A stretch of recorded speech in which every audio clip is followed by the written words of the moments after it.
Alright dudes, we gotta talk about this because I feel like everyone's gotta be wondering the same thing. So, will we be seeing Hades fight in Ragnarok? And I'm gonna say 100% yes, I fully believe we're gonna be seeing Hades fight sometime soon. And I know it hasn't even been confirmed, but come on, after chapter 50, I feel like we honestly didn't need any more confirmation than that. And I think one of the biggest indicators was the fact that we literally just saw Beelzebub in chapter 49. And the reason I bring that up is, it feels like the only reason we saw Beelzebub even appear was to give some exposition on HADES, and it made sense at the time, but now that we're seeing Hades pretty much serve the exact same purpose, which is giving exposition on who HADES is, then it makes me wonder, why at all did we even have to see Beelzebub, right? Because it's literally the same thing, just by two different characters, when technically speaking we could have just got Hades explain what Beelzebub had to say, or vice versa. So now that we're seeing Hades here explaining pretty much what I can assume Beelzebub could have done, it just feels like Hades has to be here for an entirely different reason. And technically we actually do find out what that reason is when Hades himself says he came to confirm the death of Poseidon. So while technically this could probably be the only reason for his appearance, I just don't buy it, right? Especially when considering the gods are now down 2 fighters since Buddha went traitor. The gods actually need 2 more fighters if we actually do end up seeing every human fighter fight in the tournament. And honestly, just for the sake of storytelling, right, it only makes sense that we will see all of the remaining 8 human fighters in the tournament, right? Like, I know the tournament is based on whichever side is able to score 7 first, but I'm pretty confident that every fighter will have their turn. So since I think every fighter will have their turn, all that means is that we'll have to see 2 more gods added to the roster. Now you're probably thinking that doesn't make sense, right? Because if you add 2 more gods, then that means we'll have 14 fights instead of 13, because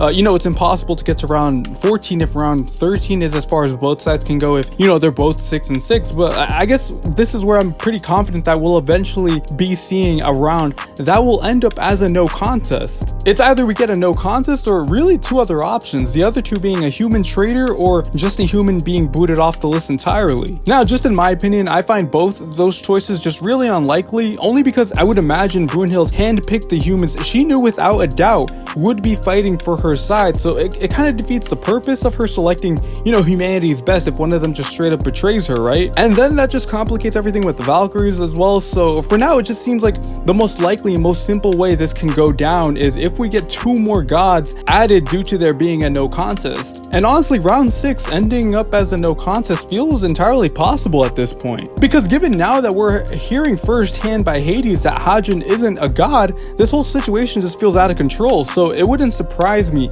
if something happens to where it's decided that round 6 has no winner or loser, not even a draw, it's overall just a no contest. And also, I don't really see Hadjin as a character that's gonna stick around for too long either. I don't know, he just doesn't give me that vibe, and because he's not a god either, it just feels like he has no right to even being here in Valhalla, meaning this is now on Hades to take responsibility for. And because Zero isn't confirmed officially to be dead yet, then if this does end as a no contest, it could mean we'll be seeing Buddha and the 7 gods of fortune again getting out of this alive. So I know I haven't really talked about Hades that much, right? But I just wanted to make the case for you guys and lay it all out why I think we can reasonably expect Hades to be fighting in the tournament later on. But for this to actually happen, I think it all has to depend on a no contest, because if we don't get a no contest, right, then humanity will still have an extra fighter and the gods will be down 1 by the time round 13 has to start. And even if you add 2 extra gods without doing a no contest, then it just doesn't make sense, because then we won't be able to see every fighter take their turn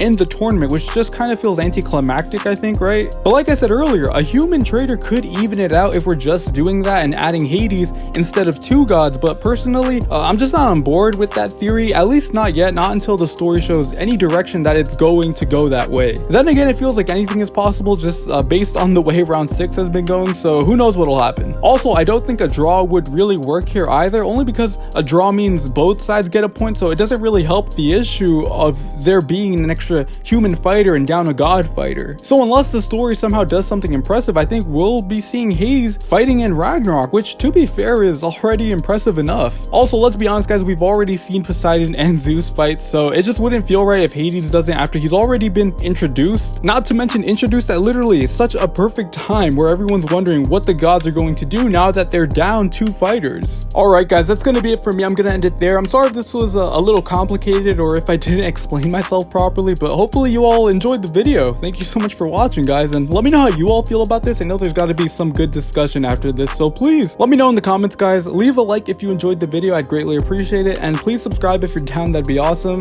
Again, thank you so much for watching, guys. Have a great day.